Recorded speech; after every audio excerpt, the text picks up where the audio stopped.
डायनासोरों का अंत पृथ्वी के इतिहास में एक अत्यंत महत्वपूर्ण घटना थी जिसने जीवन के पैटर्न को पूरी तरह से बदल दिया। लगभग 6 करोड़ 6 लाख साल पहले एक बड़े क्षुद्र ग्रह एस्टेरॉयड की टक्कर और उसके बाद आई पर्यावरणीय तबाही ने न केवल डायनासोरों का बल्कि उस समय के अन्य विशाल जीवों का भी अंत कर दिया। इस घटना के बाद जो कुछ हुआ उसने पृथ्वी के पर्यावरण, जलवायु और जीवन के विकास पर गहरा प्रभाव डाला। इस लेख में हम विस्तार से चर्चा करेंगे कि डायनासोरों के अंत के बाद पृथ्वी पर क्या बदलाव हुए, कौन-कौन सी नई प्रजातियां उभरीं और किस प्रकार यह घटना भविष्य में जीवन के विकास के लिए मील का पत्थर साबित हुई। 1. विलुप्ति की घटना और इसके कारण। डायनासोरों के अंत का सबसे महत्वपूर्ण कारण लगभग 10 किलोमीटर व्यास के क्षुद्र ग्रह का पृथ्वी से टकराना माना जाता है।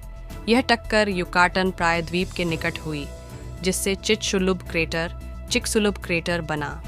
इस घटना ने न केवल भारी भूकंप और ज्वालामुखीय गतिविधियों को जन्म दिया, बल्कि पृथ्वी के वायुमंडल में धूल और धुएं की एक मोटी परत बना दी, जिसने सूरज की रोशनी को ब्लॉक कर दिया। इसके परिणाम स्वरूप वैश्विक जलवायु में अत्यधिक बदलाव हुए। सूर्य की रोशनी में कमी से तापमान में भारी गिरावट आई, जिसे वैज्ञानिक परम शीत युग न्यूक्लियर विंटर कहते हैं।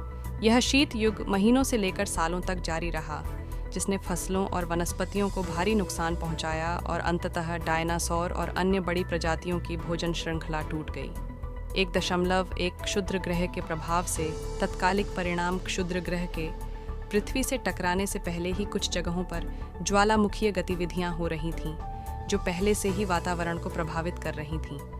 लेकिन इस टक्कर के बाद वातावरण में इतनी धूल और गैसें फैल गईं कि पृथ्वी पर जीवन के लिए परिस्थितियां बेहद कठिन हो गईं। इसमें निम्नलिखित प्रभाव शामिल थे। आग का तूफान। क्षुद्र ग्रह की टक्कर से इतनी ऊर्जा निकली कि यह आग के विशाल तूफानों को जन्म देने के लिए पर्याप्त थी। ये तूफान पृथ्वी की सतह पर फैल गए, जिससे पेड़, पौधे और कई प्रजातियां नष्ट हो गईं।